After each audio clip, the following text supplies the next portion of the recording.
سن rise یعنی کہ سورج کا ذکر کیا گیا ہے، اور اس کی ایکسپلینیشن جو ہے ذوالفقار چینل نے کیسے کی ہے، آج کی ویڈیو جو ہے اس کے ریئیکشنز کے اوپر ہے، تو شروع کرتے ہیں، لیٹس گو۔ ناسا نے حال ہی میں ایک ایسے پلانٹ کو ڈسکور کیا ہے جو 2 سٹارز کو آربٹ کرتا ہے۔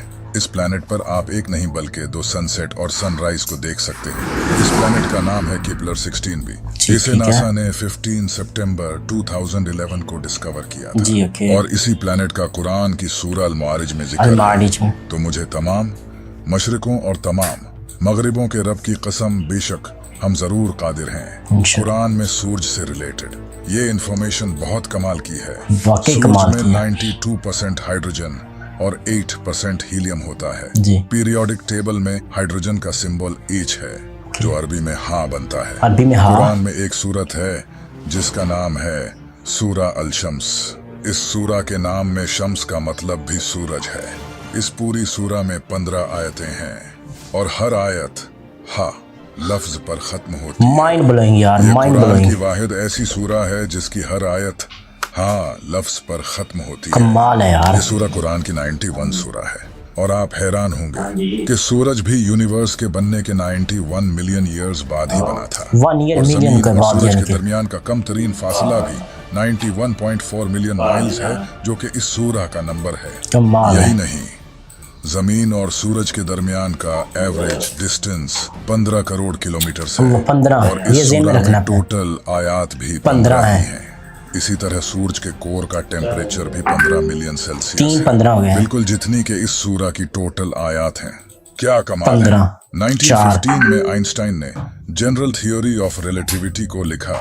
اس تھیوری سے سائنٹسٹس نے یہ ڈسکور کیا کہ اسپیس کو موڑا بھی جا سکتا ہے، یعنی کہ اسپیس بینڈ ہو سکتی ہے۔ بینڈ بھی ہو سکتی ہے یہی اسپیس، بات ارتھ اللہ نے یعنی سورہ الانبیاء میں بیان کی ہے۔ سبحان اللہ، 1400 سال پہلے بیان کر دی ہے۔ ہم آسمان کو لپیٹیں گے جیسے فرشتہ نامہ اعمال کو لپیٹتا ہے۔ ہم اسے دوبارہ اسی طرح لوٹا دیں گے جس طرح ہم نے پہلے بنایا تھا۔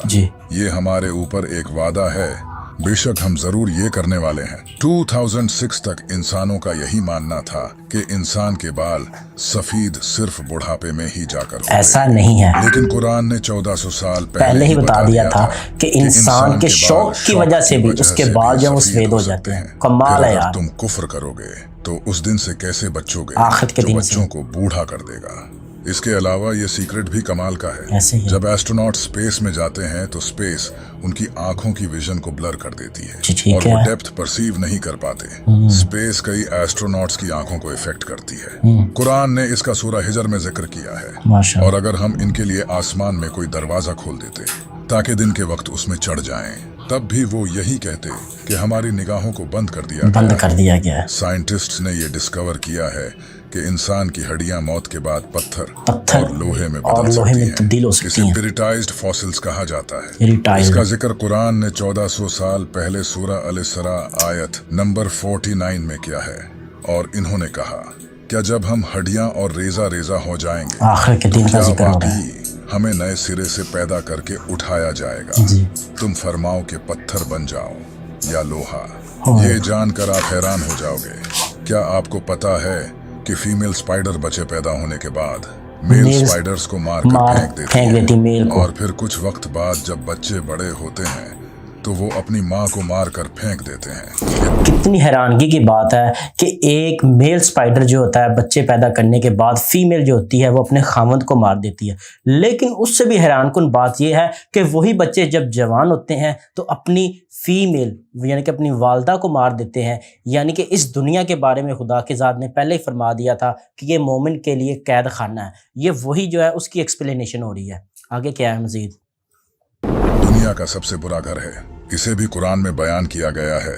جنہوں نے اللہ کے سوا اور مددگار بنا رکھے ہیں، ان کی مثال مکڑی کی طرح ہے جس نے گھر بنایا، اور بے شک سب گھروں میں کمزور گھر مکڑی کا گھر ہوتا ہے۔ کیا اچھا ہوتا اگر وہ جانتے۔ اسی آیت میں یہ بھی بتایا گیا ہے کہ فیمیل سپائڈر گھر بلڈ کرتی ہیں تاکہ میل سپائڈرز گھر فیمیل بناتی ہیں۔ بات یہ ہے کہ کافی ٹائم تک سائنٹسٹ کا یہی ماننا تھا کہ میل سپائڈرز گھر بلڈ کرتے ہیں، یہ غلط تھا سائنسدانوں کا فیمیل نظریہ۔ سپائڈرز۔ لیکن آخر ہمیشہ کی طرح قرآن سچ نکلا، قرآن سچ اور اب تھا ہے اور سائنٹسٹ رہے بھی گی قرآن انشاءاللہ۔ سے فلی اگری کرتے ہیں۔ जैसा कि आप जानते हैं कि इंसान की उंगलियों के फिंगरप्रिंट्स जिस्म का सबसे कॉम्प्लिकेटेड हिस्सा है। हर इंसान की उंगलियों के फिंगरप्रिंट्स डिफरेंट होते हैं। ये बात भी अल्लाह ने कुरान में जाहिर की है। 1400 साल पहले नहीं हम इस बात पर कादिर हैं कि इसकी उंगलियों के पोरों तक को ठीक कर दें। हम जो लोहा इस्तेमाल करते हैं ये दरअसल स्पेस से आया है। आज से हजारों साल पहले लोहा मिटियोर के जरिए जमीन पर आया था, जो एक साइंटिफिक फैक्ट है, और ये बात कुरान ने 1400 साल पहले ही जाहिर कर दी थी। और हमने लोहा उतारा, इसमें सख्त लड़ाई का सामान है और लोगों के लिए फायदे हैं। इसी तरह अल्लाह ने सूरह अल-अनम में बयान किया है। और जिसे अल्लाह हिदायत देना चाहता है तो उसका सीना इस्लाम के लिए खोल देता है, और जिसे गुमराह करना चाहता है उसका सीना तंग कर देता है, बहुत ही तंग कर देता है। गोया कि वो जबरदस्ती आसमान पर चढ़ रहा है। इसी तरह अल्लाह ईमान न लाने वालों पर अजाब मुसलत कर देता है। इस आयत पर गौर करो, यहाँ लिखा है इसका सीना तंग, बहुत ही तंग कर देता है। गोया कि वो जबरदस्ती आसमान पर चढ़ रहा है। 1400 साल पहले ये किसको पता था कि जब इंसान आसमान पर चढ़ता है तो ऑक्सीजन कम होने के वजह से उसका सीना टाइट हो जाता है।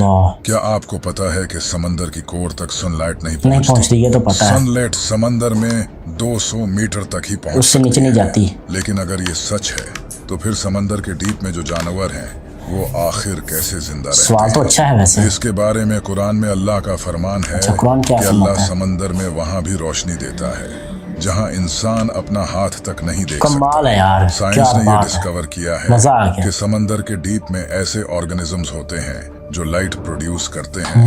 इन्हें बायोलुमिनेसेंट कहा जाता है। ठीक है। हम जो पानी इस्तेमाल करते हैं ये इस दुनिया का पानी नहीं है।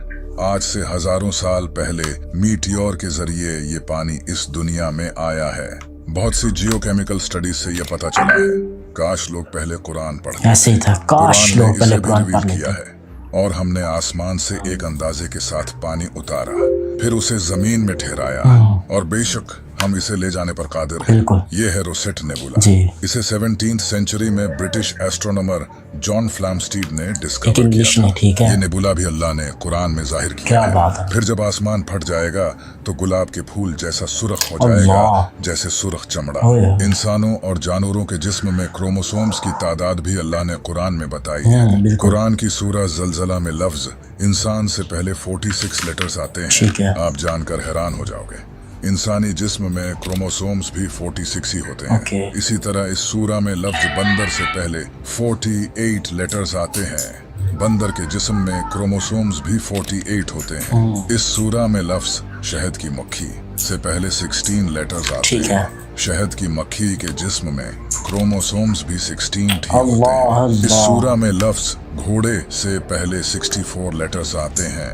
घोड़े के जिस्म में क्रोमोसोम्स भी 64 होते हैं। इस सूरा में लफ्ज ऊंट से पहले 74 लेटर्स आते हैं। ऊंट के जिस्म में क्रोमोसोम्स भी 74 होते हैं।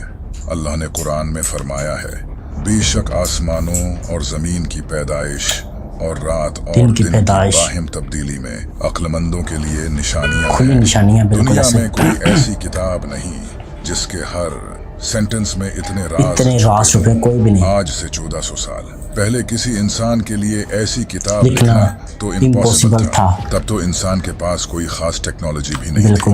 ये सब वही बता सकता है जिसने ये सब बनाया हो। ऐसे ही है। और बेशक ये किताब मेरे रब की तरफ से उतारी गई है। अभी तो आपने कुरान के पैटर्न को नहीं जाना। कुरान का पैटर्न इतना कमाल का है कि ये आपके होश उड़ा देगा। इसके बारे में हम अगली वीडियो में डिटेल में बात करेंगे। So subscribe now. Oh my God guys, Quran Majeed ने आज से 1400 साल पहले ही एक्सप्लेनेशन कर दी थी। इतना खुलकर और वाज़ेह इल्म हम तक पहुंचाया था कि हम इसके बारे में सोच भी नहीं सकते। आज 1400 साल गुजरने के बाद जब इसके ऊपर मुसलसल साइंसदानों की रिसर्च और उनकी दिन रात की मेहनत ने सिर्फ ये निचोड़ निकाला है कि कुरान ने 1400 साल जो पहले बताया था बिल्कुल वो सच है। 1400 साल यानी कि आज का अगर गुमराह मुसलमान वापस कुरान की तरफ लौट आए तो इसकी ज़िंदगी संवर सकती है, बदल सकती है। तो दोस्तों, जुल्फ़कार चैनल की ये वीडियो मुझे बहुत बहुत बहुत ज़्यादा पसंद आई। आपको कैसी लगी कमेंट बॉक्स में लाजमी बताइएगा। हाँ, एक और बात, जाते जाते जुल्फ़कार चैनल को भी विज़िट कीजिएगा। बहुत अच्छी और नॉलेज वाली वीडियो फराहम करता है और मेरे चैनल को भी सपोर्ट करें। अल्लाह हाफिज़।